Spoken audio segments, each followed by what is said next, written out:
Cassiano Ribeiro, onde estás? Sandberg, tudo bem, Gui? Boa tarde. Estou neste momento no aeroporto de Confins, voltando de Goiás, Sandberg. Ó, Voltando de Goiás, onde participou de uma das maiores feiras do agro, que começou ontem em Rio Verde, Goiás. Sabe que eu já estive em Rio Verde também.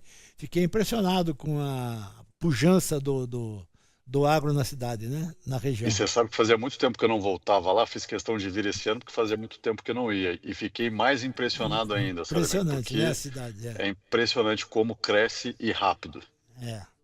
Bom, você então participou da Tecno Show comigo e vai abordar aqui com a gente algum dos principais temas que você tratou lá com os produtores rurais.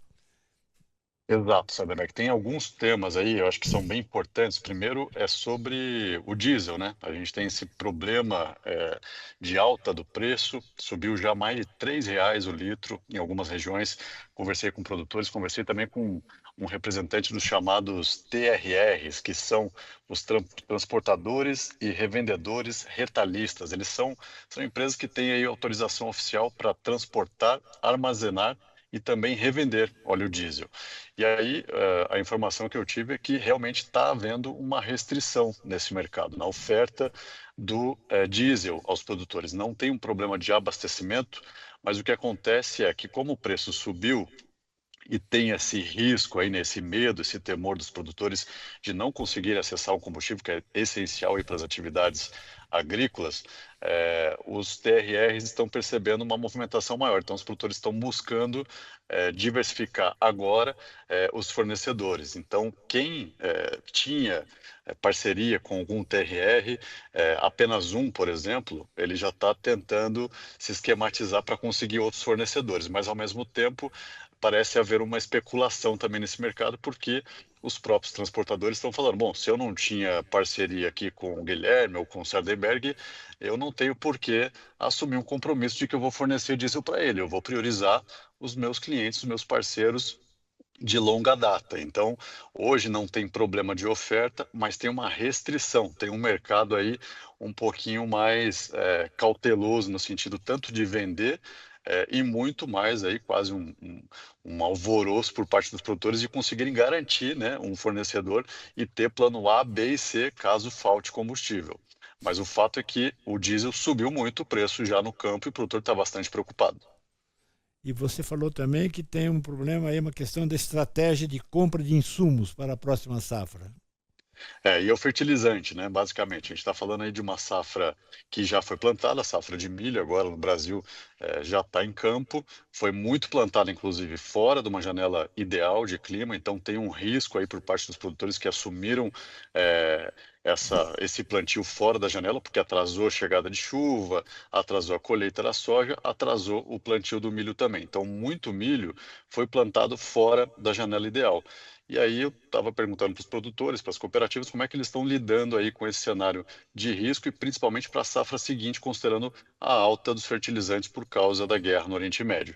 E aí o que eu ouvi, especificamente da Comigo, da cooperativa que organiza essa feira lá em Goiás, é que a cooperativa já tinha um estoque grande. Então, quem tem condições de armazenar fertilizantes, sementes, insumos para a safra de verão, que vai ser plantada só lá no final do ano, essas cooperativas já tinham boa parte, estão relativamente mais tranquilas, mas não conseguiram garantir tudo, ou seja, elas vão ter uma média de preço, vão pagar uma média de preço ali menos do que o preço atual do fertilizante. Mas quem deixar ou quem não conseguiu ainda garantir o seu fertilizante, seu insumo para a safra seguinte, se comprar hoje, vai pagar um valor que inviabiliza a operação. O produtor teria prejuízo se ele comprasse hoje. Então, o que eu ouvi de um produtor de soja, por exemplo, é que já estava difícil antes da guerra, já estava difícil fechar a conta e ter margem de lucro antes da guerra. Agora, com preços nas alturas, quem não tinha comprado nada está aí no escuro, está preocupante, porque se garantir hoje o preço atual,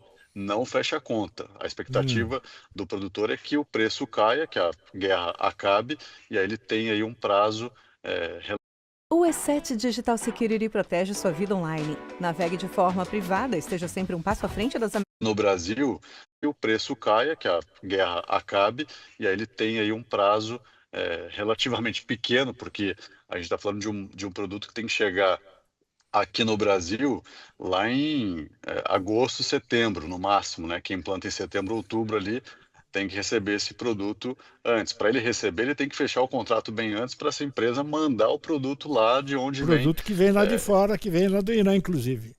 Exatamente, Oriente Médio, Canadá, e tudo isso mudou, né? Essa logística internacional, tanto quem manda do Canadá, quem manda do Oriente Médio, da China, está pagando mais pelo frete marítimo e a gente não sabe ainda como que vai chegar, quando que vai chegar esse produto. Então, hoje, a questão é exatamente essa: o preço e quando o produtor consegue comprar para garantir esse insumo a tempo ali do plantio. Então, um quadro bastante preocupante. A cooperativa disse que nessa semana da feira ela espera que 60% dos insumos sejam comercializados durante a semana. Então, ela está oferecendo ali condições especiais para os cooperados dela para garantir já o insumo e ele não ficar exposto a risco lá na frente. Mas, como eu disse, quem não tem essa cooperativa, essa estratégia, essa condição de Uhum. guardar insumo, de comprar antecipadamente, está correndo um grande risco. E para completar a sequência de desastres, tem um El Niño chegando? Tem o El Niño chegando, que ele preocupa principalmente quem está no sul, Sardenberg, e no norte e nordeste do Brasil, porque normalmente esse fenômeno ele traz chuvas acima da média para o sul. Então, lembra das enchentes lá de 2024 no Rio Grande do Sul? Certo. Uhum. No dia El Niño. Norte e Nordeste, por outro lado, tem um risco de seca. Então, essas duas regiões aí estão em alerta. No centro-oeste do Brasil, que é um importante cinturão de produção, é, os produtores estão relativamente tranquilos, mas ainda assim notando uma irregularidade da chuva, um clima diferente, né? A gente viu agora nessa safra mesmo, não tem uma influência grande de El Niño nem Laninha, mas tem aí um atraso de colheita, um atraso de plantio, tudo por causa de um clima irregular e cada vez mais diferente.